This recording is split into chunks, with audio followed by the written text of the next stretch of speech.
Christina waited her mother to come, but she didn't until Denzel burst in anger. Today is their wedding day, a simple civil wedding. She knows her mother would not come, but she tried to encourage herself to at least wait, because after all she is the daughter. She still believed that her mother would come, even if she has only 1% in hope. Aren't we going to start yet? Sandali, konti pang hintay kay mommy. Napakagat siya ng labi nang marinig ang sariling boses na gumaralgal. Nagtiimbagang si Denzel, at madilim ang mukha na nagsalita. She's not coming. She's in Palawan with your sister. Nag-iwas ito ng tingin. Bahagya siyang napatawa, at mabilis na pinunasan ang luhang tumulo sa mga mata. You did it again. Iniwas niya ang tingin kay Denzel, at mabilis na nilampasan ito ng lakad. Let's go. Natapos ang kasal nila na ang Uncle Riker ni Denzel lamang ang dumalo. She knows, she is not welcome in his family. Hindi na lamang niya ito dinibdib. Ang bahay na pinagdalhan sa kanya noong kinidnap siya, ang bahay rin na pinagdalhan sa kanya ni Denzel. So, this is really his house. Matapos siyang dalhin ni Denzel doon, iniwan din siya nito. Mapakla siyang napatawa. Mag-isa na naman siya. Malaki nga ang bahay, pero wala namang tao. Ni katulong ay wala. Pagod at padalos-dalos ang sarili niyang bumagsak sa sofa. Ilang linggo matapos ang kasal nila ni Denzel, hindi na nagpakita ang lalaki.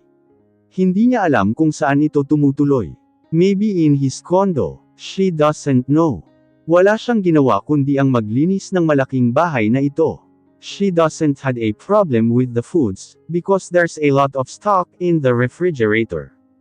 Ano kaya kung kumuha ako ng katulong? Sa isipang iyon mabilis siyang napangiti. Siguro tama lang iyon nang may makasama man lang siya dito sa bahay. She immediately grabbed her phone, and dialed her husband number. She smiled at the thought of calling him as her husband. What? Napakagat siya ng labi dahil sa galit nitong tono. Sa nanunuyong lalamunan, nagawa niyang makapagsalita. Can I hire a maid?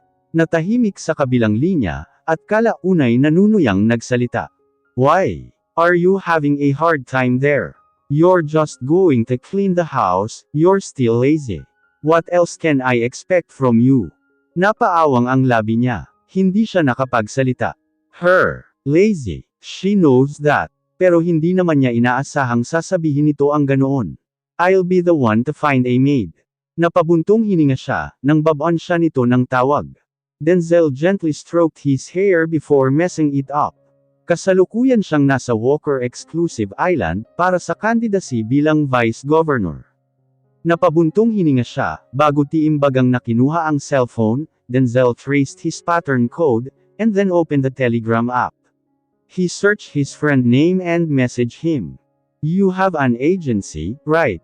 Chrysler, yep. Denzel, good. Chrysler, why? Denzel, find me a maid. The qualification must be: don't know how to cook, don't know how to do laundry, don't know how to clean the house. As long as they don't know how to do housework. In short, enged. Chrysler, what the? He grinned after he turned off the data in his phone. Hindi pa man siya nakakaayos ng upo sa swivel chair, nang marahas na bumukas ang pintuan. Napakunot ang noo niya. Di ba nasa malayo ka? Ba't ang bilis mong nakapunta dito? He smirked. I used my helicopter, at kasalanan mo kung bakit gumastos pa ako ng gasolina. Nginisya niya si Chrysler. What are you saying? You are fooling me, aren't you? You want a maid, without even knowing anything.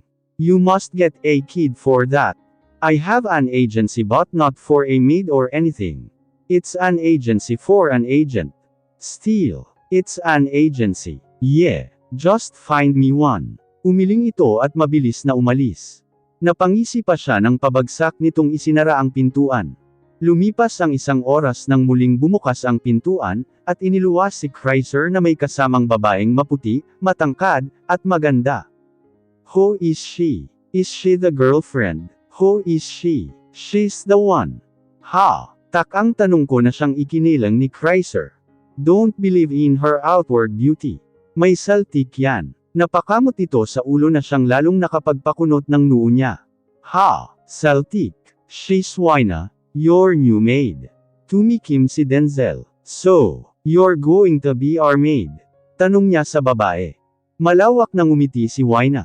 Saglit siyang natulala sa ganda ng mga ngiti nito, pero kaagad ding bumagsak ang panga niya sa pagsasalita nito. Yes sir, I'm going to be your maid. Napangiwi siya at napakamot sa ulo. Just go naman. Sinaman niya ng tingin ng nakangising mukha ni Chrysler. I'm going now, bye. Enjoy your new maid. Nagmamadali itong tumakbo paalis, nang makitang dinampot niya ang ballpen para batuhin sa kanya. Looks can be deceiving nga naman.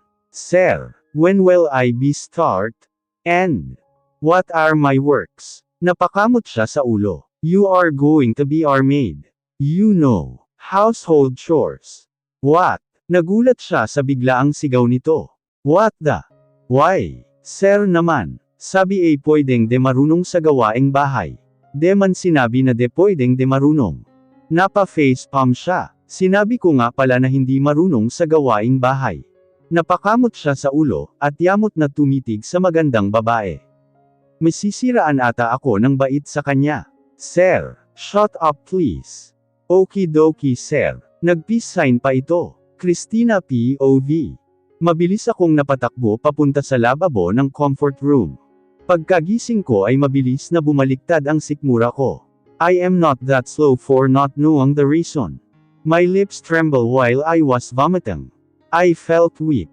I felt dizzy. I looked at the mirror in front of me, and saw my pale face. I looked pale but I barely smiled. It was fine. I touched my womb and weakly smiled. It's fine with me. It was really fine with me as long as my baby is safe. 3 days ago nang malaman kong 5 weeks pregnant na ako. I was happy because finally, we will have a baby now. I was excited to tell it to Denzel, but there is also a part of me that felt sad and nervous. What if he doesn't want this? What if he can't accept this? What if lalo siyang magalit sa akin? And worst, what if he will hurt our baby? I hugged myself as the tears keep dripping from my eyes. I tightly closed my eyes. My whole body started to tremble. I can't let that happen. Lady Christina. I sighed. I fixed myself at nang masiguro na maayos na ako, lumabas na ako ng comfort room, at nagtungo sa pintuan ng kwarto ko. Binuksan ko ito. Why na? Is there any problem? Nothing Lady Christina. I just wanna ask if what do you want to eat? Napaisip ako bigla. Parang gusto kong kumain ngayon ng matamis. Gusto ko ng minatamis na saging. Can I request a sweet banana? Her eyebrows met, but eventually nodded, and said that she will first buy an ingredients. At first natuwa ako, pero nang bumalik siya at nagsalita, napasimangot na lang ako at tumungo. Lady Christina, I'll be an ingredients but you were the one to make, cause you know I don't know. I forgot, she doesn't know to cook. She doesn't know how to do a housework. Kahit magwalas ay hindi niya alam. At first hindi ko matanggap. Pero kalaunan ay okay na rin sa akin, na kahit papaano ay may makasama ako dito sa bahay. Nagayos muna ako ng sarili ko, bago ako bumaba. Dumiretso ako sa kusina. Kanina pa ako nauuhaw, pero tinatamad ako kanina, kaya hindi ako kumilos. I moved fast. I didn't bother to look around because I know, I was the only one in the house. Sanay na ako. Yeah right, sanay na ako. Kaya ganoon na lang ang gulat ko, nang may magsalita. Bahagya akong napatalon sa pwesto kung akmang magbubukas ng ref. Is that the way you greet me? Nangangatog ang mga tuhod. Napalingon ako sa kanya. Sa loob ng 3 linggo, ngayon lang siya umuwi dito sa bahay. Ni hindi nga rin siya nagre-reply sa mga text at tawag ko. May kaunti siyang ipinagbago. Hindi ko alam kung ano iyon. Ang magulong buhok niya ba? Ang katawan niya? Ugali? Ang mukha niya ba? Hindi gwapo pa rin siya. Sobrang gwapo. O baka naman dahil sa paraan ng pagkakatitig niya sa akin. I averted my gaze, when he didn't stop staring at me. He deeply, intently stared at me. I swallowed hard. To all above, I am happy because finally, he was here. What are you doing here? Softly asked him. My voice is weak, but in a husky way. I was thankful to myself, because I can manage to construct a words, and asked him despite of being nervous. Am I not allowed to go here? In my own house, he said in a mocking tone. Mariin akong napapikit ng mga mata, at pagkatapos ay napatingin ng diretso sa mga mata niya. Kumain ka na ba? Hindi ko siya kayang sagutin, kaya iniba ko na lang ang usapan. Simple lang ang tanong niya, pero mahirap sa aking sagutin iyon. Hindi ko alam kung paano ko siya sasagutin. Oo nga naman, bahay niya ito, kaya bakit hindi siya pwedeng hindi pumunta? Katangahan talaga ang tanong ko. Pero kasi ngayon lang siya pumunta dito, simula noong ikasal kami. Not yet, he said. Mabilis ang kilos kong naghanda ng pagkain para sa kanya. Umupo siya sa lamesa. Kumuha ako ng pinggan, tinidor, kutsara. Ipinagsandok ko siya ng kanin, at inilagay sa pinggan niya. Napalunok ako nang buksan ko ang nakatikip na maitim na ulam. Kumunot ang noo niya sa nakita. What's that? Walang emosyon na tanong niya. Ano kasi Denzel? Are you sure na iyan ang ipapakain mo sa akin? Baka naman magka-LBM ako niyan. Napakagat ako ng labi. Nadidismaya ako sa sarili ko. Ngayon na nga lang siya nakauwi sa bahay, pero sunog na itlog pa ang maaabutan niyang ulam. I don't know to cook, even Wina doesn't know either. A simple egg dish but we cannot cook it perfect. Denzel sighed. Laminga siya sa paligid bago ibaling sa akin ang buong paningin. His jaw tightened as his face wrinkled in annoyance. Where is Wina? She buys something. Hindi ko alam pero kinakabahan ako sa presensya niya ngayon. Nakakainis. Ganito ba palagi ang kinakain yung dalawa ni Wina? Tumikim ako. Nanunuyo ang lalamunan ko, sometimes. His forehead knitted. If that's so. I nodded. Ano? Magpa-deliver na lang tayo. Padalos-dalos siyang tumayo. Nagulat ako sa ginawa niya. Ang mas ikinagulat ko ang paglapit niya sa akin. Bumibilis ang paghinga ko. Kinakabahan ako. Nagsimulang manggatag ang mga tuhod ko. Hindi ko alam ang gagawin. Nataranta ako. At akmang aalis sa kusina, nang mahuli niya ang kamay ko. My eyes widened at his sudden action. Why? His forehead furrowed even more. Are you alright? You really looks like bothered. Mabilis kong binawi ang kamay ko. Tumango ako, wala ito, sige, aalis na ako, bibili ako ng pagkain mo. He clenched his jaw. His face darkened. No need, I'm leaving. Naiwang nakabukas ang bibig ko. Kumirot ang dibdib ko nang lampasan niya ako at umalis. Mabilis na tumulo ang mga luha ko, pero mabilis ko ring pinunasan. Relax Christina, sanay ka na, di ba? Sanay ka na. Pero kahit ilang beses kung sanayin ang sarili ko, hindi ko pa rin mapigil ang umiyak ng umiyak. A simple interaction but a hurtful situation. How I wish I have a power. A power to make him love me. Or a power to unlove him. Napangiti ako nang matapos ang paghahanda ko ng pagkain na dadalhin para kay Denzel. I planned to visit him and gave a lunchbox. Gusto ko siyang puntahan sa company nila, ang Walker Pastry Corporation. Ito ang kumpanyang namana ni Denzel sa mga magulang niya, nang mamatay ang mga ito sa isang aksidente. Hindi ako ang nagluto nito. Nag-order lang ako at nagpa-deliver, pero ako naman ang nag-ayos. Nang may ayos ang mga dadalhin, nagpaalam na ako kay Wina. Hindi naman malayo mula sa bahay nila ang kumpanya nito. Sigurado naman ako na makakaabot pa sa lunch break nito. Nang makarating sa kumpanya, kaagad kong binati ang gwardya. Good morning. I happily greeted him. Good morning, Miss Christina. Ano pong kailangan nyo? Pupuntahan ko lang po sana si Denzel. Nako, wala po dito si Sir Ma'am. Umalis po siya kasama si Ma'am Chira. Nandito si Chira. Opo ma'am. Saan daw sila nagpunta? Nako, hindi ko po alam. May date ata silang dalawa. Bahagya akong napaatras. Nanginginig ang mga kamay ko. Humigpit ang hawak ko sa paper bag. Napalunok ako. Nanunuyo ang lalamunan ko. Napayuko ako para hindi niya makita ang mga luha sa mga mata ko. Nilulakuban ng galit ang puso ko. Magkasama ba sila lagi? Sila ba ang magkasama ni Chira, kaya hindi siya umuwi sa bahay? Nagli-live-in ba sila?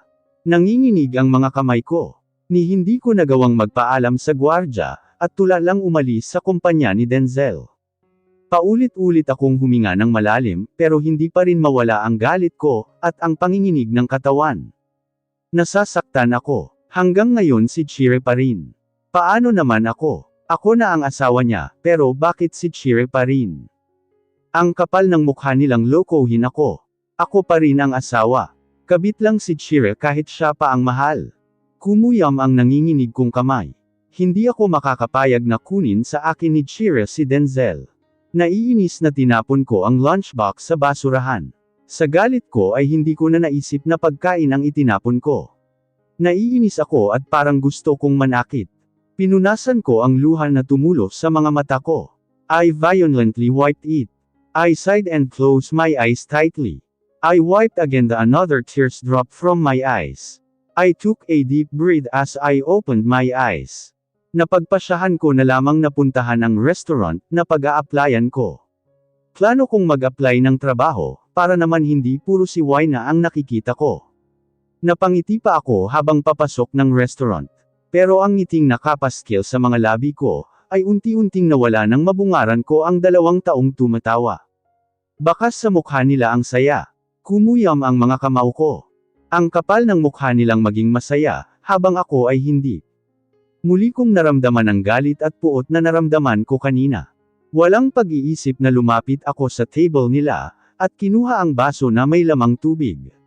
Bakas sa mukha nila ang gulat ng pagsulpot ko sa harapan nila. May kung anong sumapi sa akin, at isinaboy ko sa mukha ni Chira ang tubig. Napasinghap silang dalawa, at napatayo. Nanginginig ako sa galit. Christina, inilayo ako ni Denzel kay Chira, pero kumawala ako. Bitawan mo ako Denzel, sigaw ko sa kanya. Ano bang problema mo Christina?